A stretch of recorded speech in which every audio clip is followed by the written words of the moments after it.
সিলেটে করোনা আক্রান্তের সংখ্যা বাড়ায় রোগীর চাপ বেড়েছে সরকারি বেসরকারি হাসপাতাল ও ক্লিনিকগুলোতে। বিশেষ করে আইসিইউ বেড যেন হয়ে উঠেছে সোনার হরিণ। কোনো হাসপাতালেই মিলছে না আইসিইউ বেড, ফলে অনেক রোগী শ্বাসকষ্ট নিয়েই মারা যাচ্ছেন। হাসপাতালগুলোতে করোনা চিকিৎসার জন্য আইসোলেশন বেডেরও সংকট দেখা দিয়েছে। সিলেট বিভাগের একমাত্র কোভিড ডেডিকেট শামসুদ্দিন আহমদ হাসপাতালেও মিলছে না আইসিইউর সিট। হাসপাতালটির আবাসিক চিকিৎসা কর্মকর্তা ডাক্তার সুশান্ত কুমার মহাপাত্র জানান, ১০০ শয্যার হাসপাতালটির ৮৪টি আইসোলেশন বেডে ৭৪ জন রোগী ভর্তি আছেন, আর আইসিইউর ১৬টি বেড সবকটিতেই রোগী পরিপূর্ণ। ফলে আইসিইউ সাপোর্ট লাগবে এমন গুরুতর অসুস্থ কোনো রোগীকে হাসপাতালে ভর্তি করা সম্ভব হচ্ছে না।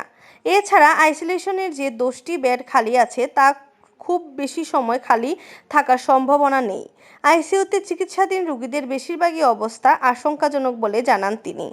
উসমানী মেডিকেল কলেজ হাসপাতালের ২ ব্লক মিলে আইসিইউ বেড ২০টি। এর মধ্যে কোভিড রোগীদের জন্য ১০টি ও অন্যান্য রোগীদের জন্য ১০টি বেড বরাদ্দ। শুক্রবার দুপুরে খোঁজ নিয়ে জানা গেছে ২০টি বেডের সবকটি রোগীতে পূর্ণ।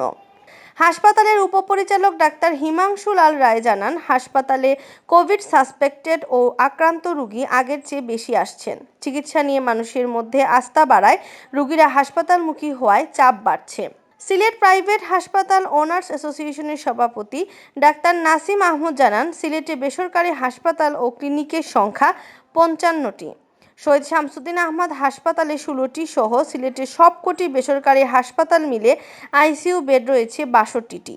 এর মধ্যে উসমানী ও শামসুদ্দিন আহমদ হাসপাতালের আইসোলেশন বেড রয়েছে প্রায় ৪৫০। এর মধ্যে ১০ ভাগও এখন খালি নেই। ডাক্তার নাসিম আরও জানান, হাসপাতালে ভর্তি কোভিড রোগীদের আগের চেয়ে অনেক বেশি অক্সিজেন সাপোর্ট দিতে হচ্ছে। এই অবস্থায় অক্সিজেন সংকট দেখা দেওয়ার আশঙ্কা তৈরি হয়েছে বলে জানান তিনি। এদিকে বেসরকারি হাসপাতালে কোভিড চিকিৎসা ব্যয়বহুল হওয়ায় সরকারি হাসপাতালে সিট না পেয়ে অনেকেই রোগীকে ফের বাসায় নিয়ে যাচ্ছেন। ফলে প্রয়োজনীয় চিকিৎসা প্রাপ্তি থেকেও বঞ্চিত হচ্ছেন তারা। অতীতের সব রেকর্ড ভেঙে সিলেটে একদিনে সর্বোচ্চ করোনা আক্রান্ত শনাক্ত হয়েছে।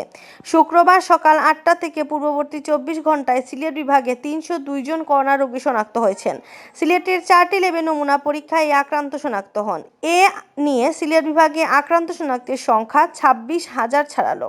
আর গেল ২৪ ঘন্টায় সিলেটে করোনা আক্রান্ত হয়ে মারা গেছেন ২ জন। শুক্রবার স্বাস্থ্য অধিদপ্তরের সিলেটের বিভাগীয় পরিচালক ডাক্তার সুলতানা রাজিয়া এ তথ্য নিশ্চিত করেন।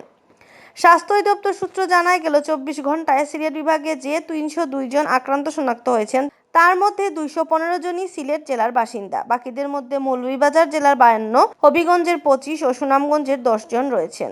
নতুন এই ৩০২ জন সহ সিলেট বিভাগে আক্রান্ত শনাক্তের সংখ্যা দাঁড়িয়েছে ২৬,২৮৩ জন। এই ২/৩ সিলেট জেলার। সিলেটে এখন পর্যন্ত আক্রান্ত শনাক্ত হয়েছেন ১৭,৪০৯ জন। এছাড়া সুনামগঞ্জে ৩,০১৬ জন, হবিগঞ্জে ২,২৮১ জন, মৌলভীবাজারে ৩,০৭৭ জন আক্রান্ত শনাক্ত হয়েছেন। স্বাস্থ্য অধিদপ্তর জানায়, গেল ২৪ ঘন্টায় সিলেটে করোনা থেকে সুস্থ হয়েছেন ১০৫ জন। এর মধ্যে ৮২ জনই সিলেটের, ২১ জন মৌলভীবাজারের ও ২ জন সুনামগঞ্জের। আর সব মিলিয়ে বিভাগে সুস্থ হওয়ার সংখ্যা দাঁড়িয়েছে ২৩,৭৭৭ জন।